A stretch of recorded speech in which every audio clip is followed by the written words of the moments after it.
नमस्कार दोस्तों, एक बार फिर हाजिर हूँ आपके लिए वही कक्षा 12 का गणित का टॉपिक लेके मैं प्रायिकता, जिस पे हमने पहले 2 बार चर्चा की थी।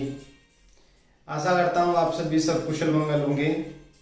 हम बात कर रहे थे प्रायिकता पे हमने बेस प्रमेय देख ली थी।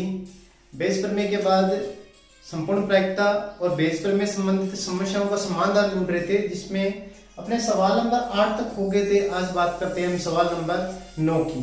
विद्यार्थियों से मेरा निवेदन है, जितना हो सके आप रफ कॉपी में प्रैक्टिस करो, क्योंकि जब तक प्रैक्टिस नहीं करोगे मैथ पढ़ने का मजा नहीं आएगा।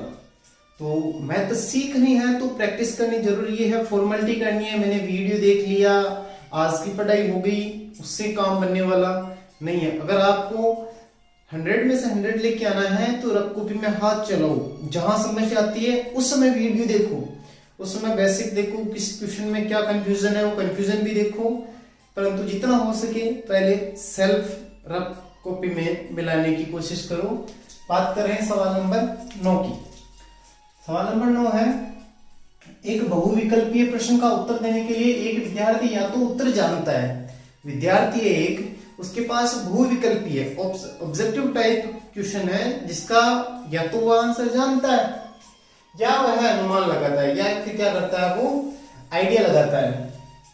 माना कि विद्यार्थी के प्रश्न का उत्तर ज्ञात होने की प्रायिकता 3/4 है, यानी कि उसको प्रश्न का उत्तर ज्ञात है, इसकी प्रायिकता कितनी है 3/4, तथा अनुमान लगाने की प्रायिकता है 1/4, यानी कि उत्तर जानने की तो प्रायिकता है 3/4 और अनुमान लगाने की प्रायिकता है वो है 1/4। यह मानते हुए कि विद्यार्थी प्रश्न के उत्तर का अनुमान लगाने पर सही उत्तर देने की प्रायिकता देता है, यानी यदि कोई विद्यार्थी किसी प्रश्न के जवाब का क्या करता है अनुमान लगाता है तो उसके सही होने की प्रायिकता कितनी रखी है 1/4। तो इस बात की क्या प्रायिकता है कि विद्यार्थी प्रश्न का उत्तर जानता है, यदि यह ज्ञात है कि उसने उत्तर सही दिया।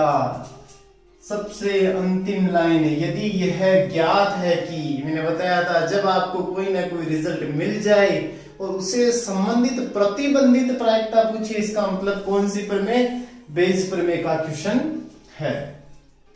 अब उसके प्रश्न जानने और उत्तर देने, अनुमान लगाने और जानने में दोनों घटनाएं कैसी है, परस्पर असंयुक्त और अपवर्जी घटनाएं हैं। इसका मतलब इसमें बेस प्रमेय लग जाएगी। बेस कहां लगती है, जहां पर घटनाएं क्या हो, परस्पर असंयुक्त और अपवर्जी हो।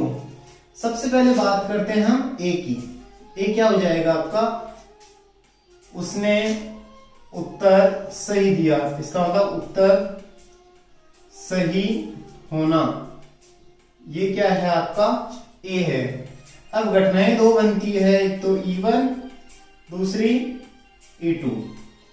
E1 क्या होगी, E1 देखो, E1 होगी इस बात की क्या प्रायिकता है कि विद्यार्थी प्रश्न का उत्तर जानता है। इसका मतलब या तो वह उत्तर जानता है या क्या करता है वो अनुमान लगाता है। तो घटना E1 हो गई प्रश्न का उत्तर जानना, ये तो हो गई घटना E1। और E2 क्या हो जाएगी, उत्तर का अनुमान लगाना, उत्तर का अनुमान लगाना। ये 2 घटनाएं हैं। साथ में इसकी संगत प्रायिकता भी निकाल देते हैं। P(E1) कितनी हो जाएगी, दे रखी है, उत्तर ज्ञात होने की प्रायिकता 3/4 है और अनुमान लगाने की जो प्रायिकता है, अनुमान लगाने की प्रायिकता कितनी है 1/4। अब देखो E1 व E2 परस्पर कैसी घटनाएं हैं, असंयुक्त व अपवर्जी घटनाएं हैं। इसका मतलब यहां क्या लगाएंगे हम, बेस प्रमेय लगाएंगे। बेस के लिए आपको क्या निकालना पड़ेगा, A/E1। A/E1 क्या हो जाएगा, इसका मतलब यदि वह प्रश्न का उत्तर जानता है इसका अर्थ लिख देता हूं मैं, प्रश्न का उत्तर जानता है तो उत्तर सही देने की प्रायिकता। कहने का मतलब क्या हुआ कि इवन घटना है, प्रश्न का उत्तर जानता है तो उसके सही होने की प्रायिकता। आपसे कहते हो आप यहां से नागौर जाना है आपको, और आप नागौर का रास्ता जानते हो, तो नागौर पहुंचने की प्रायिकता क्या होगी? आपके पास साधन है, आप रास्ता जानते हो, तो आप पहुंचोगे निश्चित तौर से। अगर वहां पर आप निश्चित ही पहुंचोगे, वही बात यहाँ है कि प्रश्न आप जो है उसका उत्तर आप जानते हो तो आपका उत्तर क्या होगा? फिर सही होगा। इसका मतलब इसकी प्रायिकता क्या हो जाएगी? 1। दूसरी बात क्या हो जाएगी? A/E2, यानी प्रश्न के उत्तर का अनुमान लगाए तो उत्तर सही देने की प्रायिकता कितनी होगी? यह आपको दिया गया। यदि यह मानते हैं कि विद्यार्थी प्रश्न के उत्तर का अनुमान लगाने पर उत्तर सही देने की प्रायिकता कितनी दे रखी है आपको? 1/4। तो आपकी जो अभिष्ट प्रायिकता है वो कितनी हो जाएगी? अभिष्ट प्रायिकता बेज प्रमेय से ज्ञात करेंगे। बेज का सूत्र अपने पास कब निकालना है? उत्तर जानता है तब। इसका मतलब P A/E1 पे P/E1 P A/E1 बटे में क्या हो जाएगा? P/E1 P A/E1 plus P/E2 P A/E2। Value रख दो यहां पे उठा के। E1 की वैल्यू है 3/4, A/E1 की वैल्यू है 1, 3/4 इंटू 1 प्लस 1/4 इंटू 1/4। तो अंश में हो गया 3/4, हर में आ जाएगा बटे में 16, ये हो जाएंगे 3 चौके 12 प्लस 1, ये से कैंसिल हो गया 4 बार, तो ऊपर हो गया 4 दिया 12, नीचे आ गया 13। ये आपकी हो गई प्रोबेबिलिटी। तो हम आराम से इस सवाल की प्रायिकता ज्ञात कर सकते हैं। अब बात करते हैं नेक्स्ट क्वेश्चन की। जो क्वेश्चन नंबर 2 है वो क्या कर रहा है? देखो, इसे रब कर देता हूं मैं। क्वेश्चन नंबर 2 है अपने पास, कल्पना कीजिए 5% पुरुषों और 0.25% महिलाओं के बाल सफेद हैं कि 0.25% महिलाओं और 5% पुरुषों की। देखो, बाल सफेद होने वाले मामले में भी पुरुष आगे है, महिलाएं पीछे। एक सफेद बालों वाले व्यक्ति को यादृच्छिक चुना गया। इस व्यक्ति के पुरुष होने की प्रायिकता क्या है? यदि यह मानते हुए कि पुरुष व महिलाओं की संख्या समान है। एक व्यक्ति के पुरुष होने की प्रायिकता क्या है, जबकि आपको यह पता है कि यह ज्ञात है हमें कि पुरुष और महिलाओं की संख्या कैसी है? समान है। तो देखो, सबसे पहले क्या करें? घटना ढूंढते हैं। ए, यहां से ये क्या है? एक सफेद बालों वाले व्यक्ति को चुना गया। इसका मतलब आपके पास घटना आ गई कि ये जो है वो सफेद बालों वाला व्यक्ति है। कैसा है? सफेद बालों वाला। अब वह पुरुष है या महिला। इस व्यक्ति के पुरुष होने की प्रायिकता पूछनी है, तो आपके पास दो स्थितियां हैं। इवन तो हो जाएगी व्यक्ति क्या है, या तो व्यक्ति पुरुष है या व्यक्ति क्या है, या व्यक्ति है महिला। तो वह कह रहा है पुरुषों और महिलाओं की संख्या समान है, तो प्रोबेबिलिटी ऑफ इवन क्या हो जाएगी, समान तो आधी आधी, और प्रोबेबिलिटी ऑफ E2 भी क्या हो जाएगी, 1/2। अब वही बात E1 और E2 क्या है, वही परस्पर असंयुक्त व अपवर्जी घटनाएं हैं। अपवर्जी घटनाएं हैं तो बेज के हिसाब से P E1/A का मतलब क्या होगा, अगर चुना गया व्यक्ति पुरुष है तो उसके सफेद बाल होने की प्रायिकता कितनी है, 5%। 5% मतलब 5/100 या 1/20। और A/E2 का मतलब क्या है, अगर महिला चुने तो महिला के सफेद बालों वाली होने की प्रायिकता क्या है, 0.25% या 0.25/100 या 0.25 की जगह लिख देते हैं 25/10,000। 25 चौके 100 यानी 1/400। तो अभिष्ट प्रायिकता क्या हो जाएगी, यही फॉर्मूला रहेगा, वैल्यू रख दो इसमें। E1 की जगह 1/2 इंटू 1/20 बटे में 1/2 इंटू 1/20 प्लस 1/2 इंटू 1/400।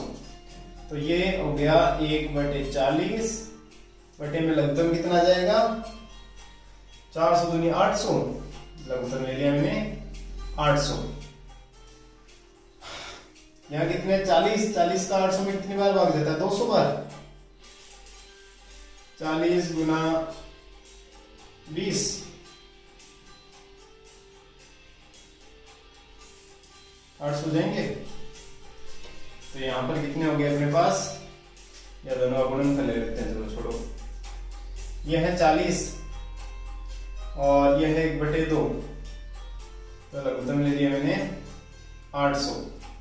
तो यहाँ है 40, ऊपर है 1 इंटू 40 को किससे गुणा करें कि 800 बन जाए, 20 से। 20 इंटू 40 देखो हो गए 0 0 0 4 दूनी 8 800 प्लस 1। ये 40 का भाग इसमें लगाया 800 में, तो कितनी बार घट जाएगा, 20 बार। तो ये आगे 20 ऊपर और नीचे आगे 21, यानी 20/21 क्या हो गई आपकी प्रायिकता हो गई। देखते हैं अगला क्वेश्चन अपना 11वां। दो दल निगम के निर्देशन मंडल में स्थान पाने के लिए प्रतिस्पर्धा में, यानी कोई निर्देशन मंडल है जिसमें दो दल हैं, वो प्रतिस्पर्धा में है, चुनाव में है।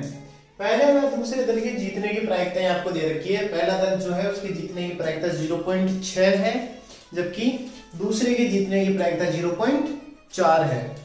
इसके अतिरिक्त यदि पहला दल जीतता है तो नए उत्पाद के प्रारंभ होने की प्रायिकता 0.7। आपको पता है जब भी चुनाव होता है कुछ ना कुछ घोषणाएं होती है, तो जो पहला दल है अगर वह जीतता है चुनाव में तो कोई नया प्रोजेक्ट या कोई नया काम है उसके शुरू होने की प्रायिकता कितनी है, 0.7।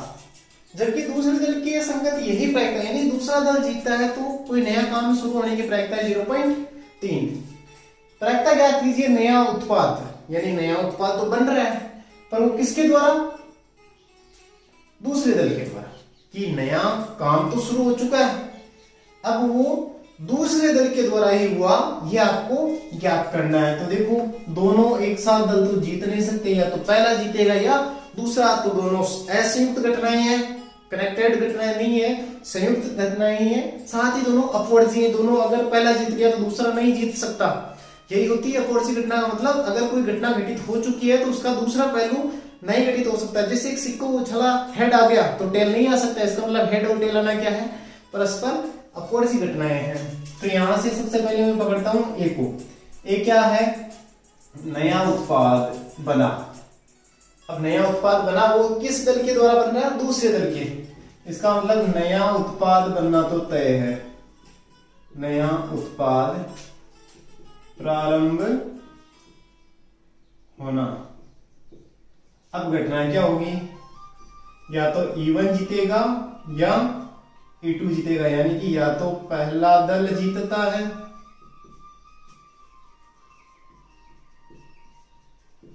या दूसरा दल जीतता है। दो दल हैं, पहले की जीतने की प्रायिकता कितनी है, प्रोबेबिलिटी ऑफ इवेंट E1 0.6 या लिख देते हैं 6/10 या 3/5। और E2 के जीतने की प्रोबेबिलिटी क्या है, प्रोबेबिलिटी ऑफ इवेंट E2 0.4 या 4/10 या 2/5। अब देखो E1 और जो E2 है वो कैसी घटनाएं हैं, असंयुक्त व अपवर्जी।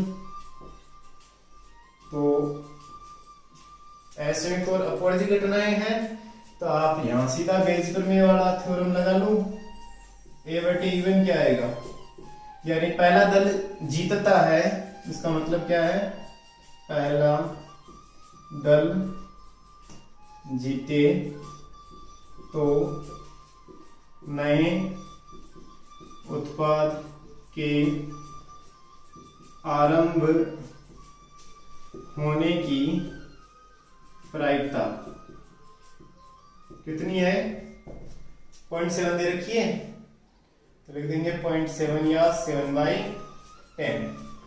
इसी प्रकार PA/E2 ये कितनी दे रखी है, ये दूसरे दल की हो गई। दूसरे दल के जीतने पर नया उत्पाद प्रारंभ होने की प्रायिकता कितनी है, 0.3 यानी कि 3/10। तो आपसे जो पूछी गई प्रायिकता है वो अभिष्ट प्रायिकता क्या हो जाएगी, अभिष्ट प्रायिकता हो जाएगी आपका वही फॉर्मूला। याद क्या करना है आपको, P एक घटना तो घटित हो चुकी है और वह E2 हो, दूसरा दल जीते या दूसरे दल द्वारा कार्य प्रारंभ हो, उसके हिसाब से पूछ रहा है तो ऊपर आ जाएगा इस बार E2, PA/E2 upon PE1 PA/E1 plus PE2 PA/E2।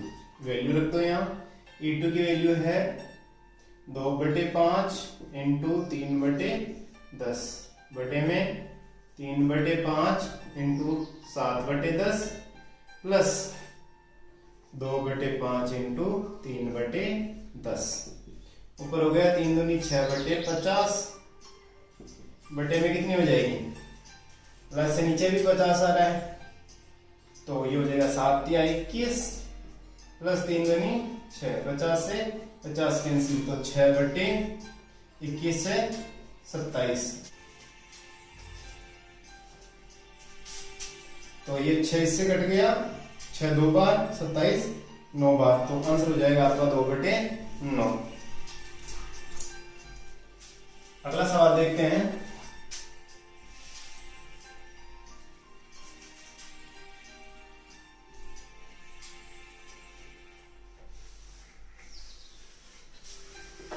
सवाल है अपने पास, माना कोई एक लड़की एक पासा उछालती है, लड़की के पास एक पासा है, तो पासे पे आता है 1 2 3 4 5 और 6।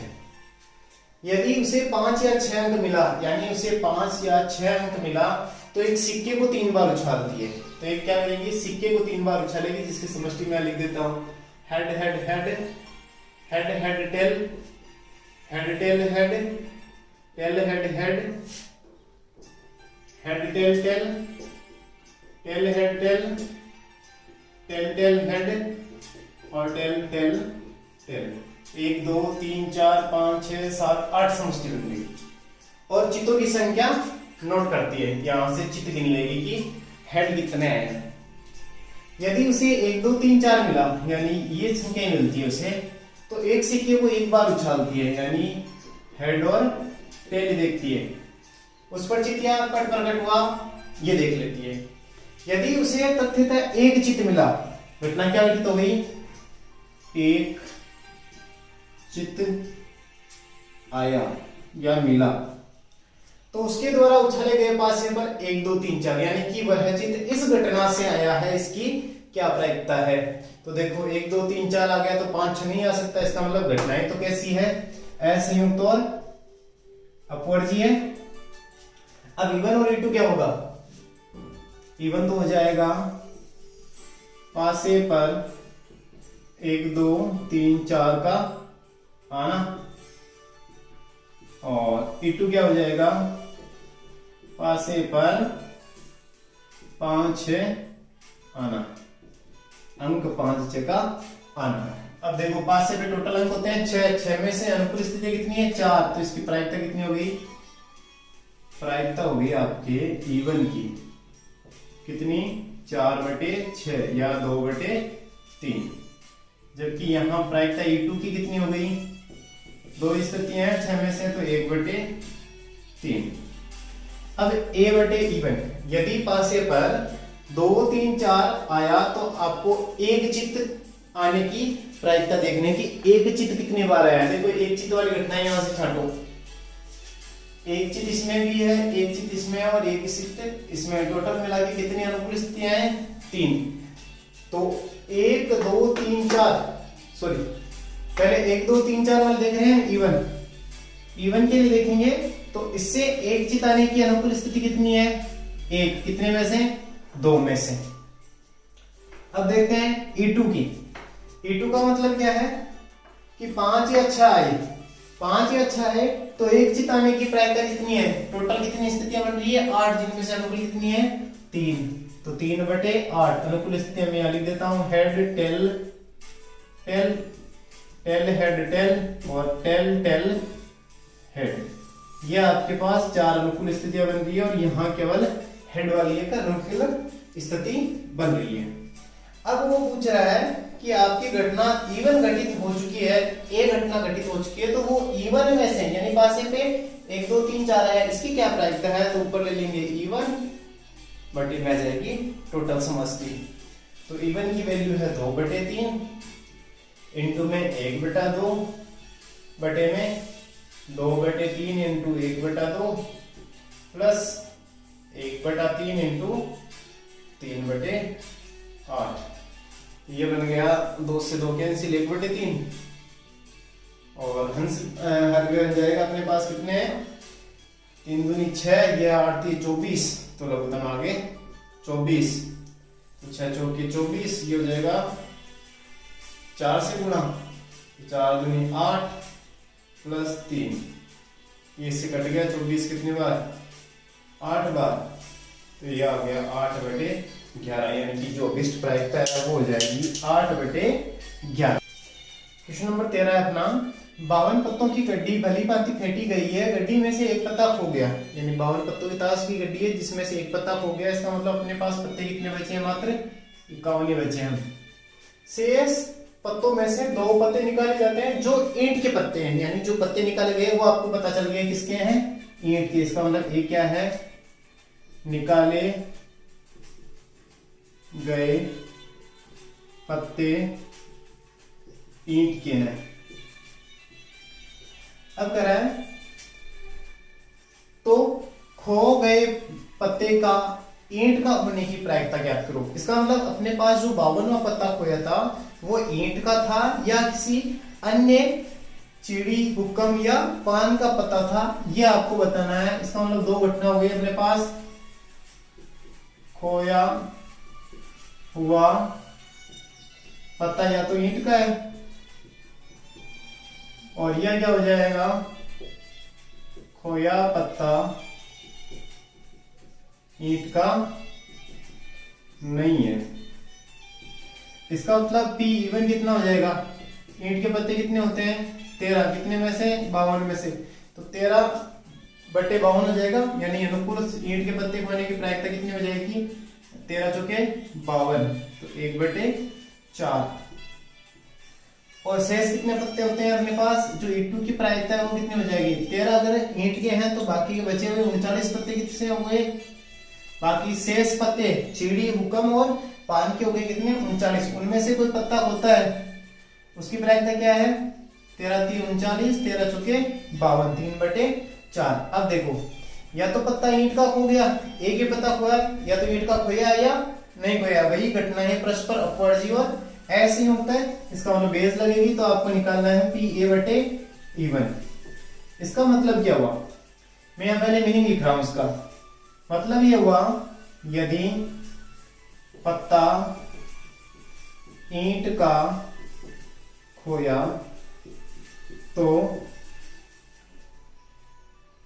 अब 2 ईंट के पत्ते निकालने की प्रायिकता,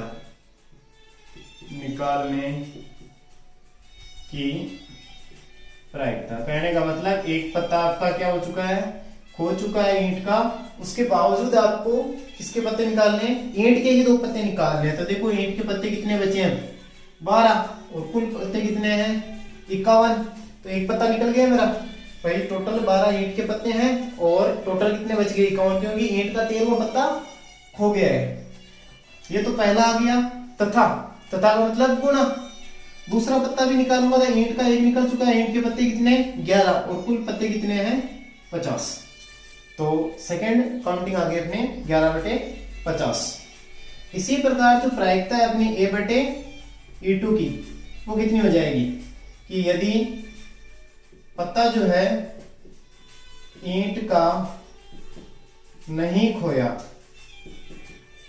तो ईंट के 2 पत्ते निकालने की प्रायिकता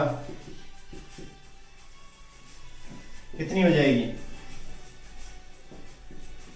कितनी हो जाएगी? देखो ईंट के पत्ते हैं 13, कितने में से? 51 में से, क्योंकि बाकी का खोया जो पत्ता है वो दूसरे कलर का है, दूसरे प्रकार का है, और दूसरा पत्ता निकालेंगे तो 12/50।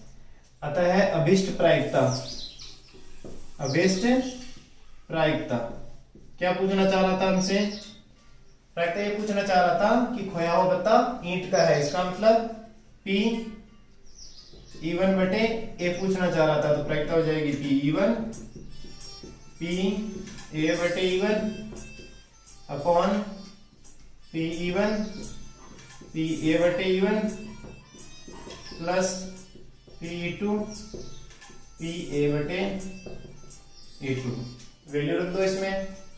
E1 की वैल्यू है 1/4 इंटू 12/51 इंटू 11/50। बटे में सेम आ जाएगा 12/51 11/50 प्लस ये हो जाएगा 3/4 इंटू 13/51 इंटू 12/50।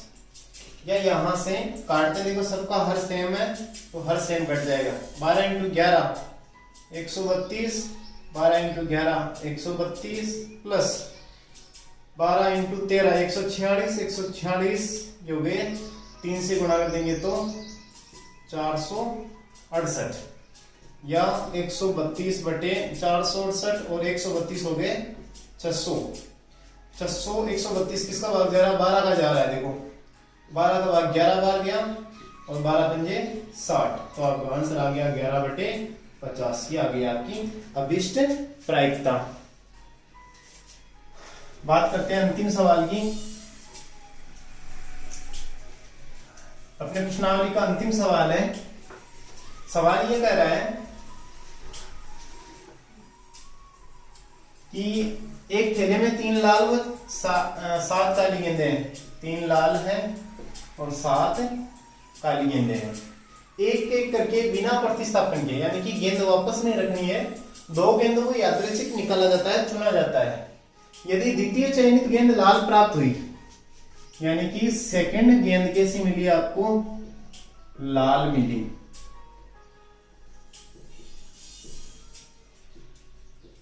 तो क्या प्रायिकता है कि प्रथम चयनित गेंद भी लाल है। इसका मतलब आपको संबंधित सह प्रतिबंधित प्रायिकता पूछ रहे हैं कि फर्स्ट गेंद कैसी हो, लाल हो, या फर्स्ट गेंद कैसी हो, काली हो। दो स्थितियां हो सकती है, या तो पहली गेंद लाल निकली थी या काली निकली थी। वह कह रहा है सेकंड गेंद लाल प्राप्त हुई तो इसकी क्या प्रायिकता है कि पहले वाली भी लाल है। दोनों घटनाएं कैसी है, परस्पर अपवर्ती और असंयुक्त है। इसका मतलब क्या हो गया, यदि प्रथम गेंद लाल है तो द्वितीय गेंद के लाल होने की प्रायिकता कितनी होगी।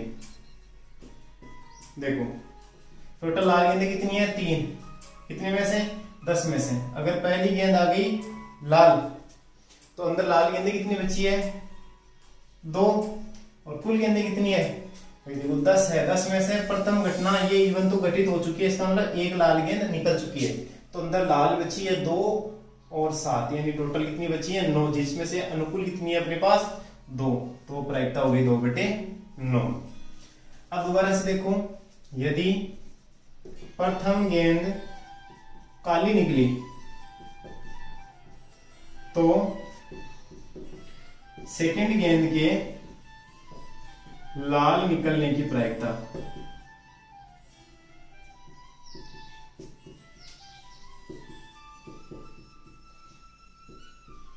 देखो 3 तो थी अपने पास रेड, 7 थी ब्लैक, जिसमें से एक गेंद ये ब्लैक निकल चुकी है, यानी कि ये ब्लैक कितनी है, 6। अब आपको क्या निकालनी है, लाल गेंद। लाल कितनी है, 3। कितने में से, 9 में से। तो प्रायिकता हो गई 3/9। मैं सरल नहीं कर रहा हूं ताकि कैलकुलेशन आसान हो जाए। तो आपको जो रिक्वायर्ड प्रायिकता है वो अभिष्ट प्रायिकता क्या हो जाएगी, अभिष्ट प्रायिकता। पहली भी लाल होने की पूछ रहा है, इसका मतलब P(E1), या नीचे लिख देता हूं, P(E1/A) आपसे पूछ रहा है तो क्या हो जाएगा, P(E1) PA/E1 upon P(E1) PA/E1 plus P(E2) PA/E2। Value क्या हो जाएगी, अच्छा लाल गेंद की प्रायिकता नहीं निकाली, एक गेंद लाल आने की, पहली गेंद लाल निकालने की प्रायिकता क्या हो जाएगी, टोटल 3 लाल है और 7 काली है। तो लाल गेंद आने की हो गई 3/10 और काली गेंद की हो गई 7/10। वैल्यू रख दो यहाँ, 3/10 इंटू 2/9 बटे में 3/10 2/9 प्लस 7/10 इंटू 3/9। सबका हर सेम है, कट जाएगा, 3 दूनी 6, ये 6 प्लस 21, यानी 21 और 6 कितने हो गए, 27। तो 6/27 क्या हो गया, आपका आंसर हो गया। तो मैं विद्यार्थियों से कहना चाहूंगा, ये मैंने 16.3 करवा दी है, फिर भी किसी को कोई दिक्कत हो तो मुझसे आराम से शेयर कर सकता है अपनी प्रॉब्लम। कल आप इसी टाइम ध्यान रहे 16.4 मिला के तैयार रहें, ताकि आपकी जो प्रॉब्लम है वो यहाँ जैसे ही वीडियो आए आप उस प्रॉब्लम को सॉल्व कर सको, पहले से ही जांच कर सको कि मैंने क्या गलती की थी। और अगर आपने एक बार अपनी गलती पकड़ ली तो फिर वो बार बार गलती नहीं होगी। Best of luck.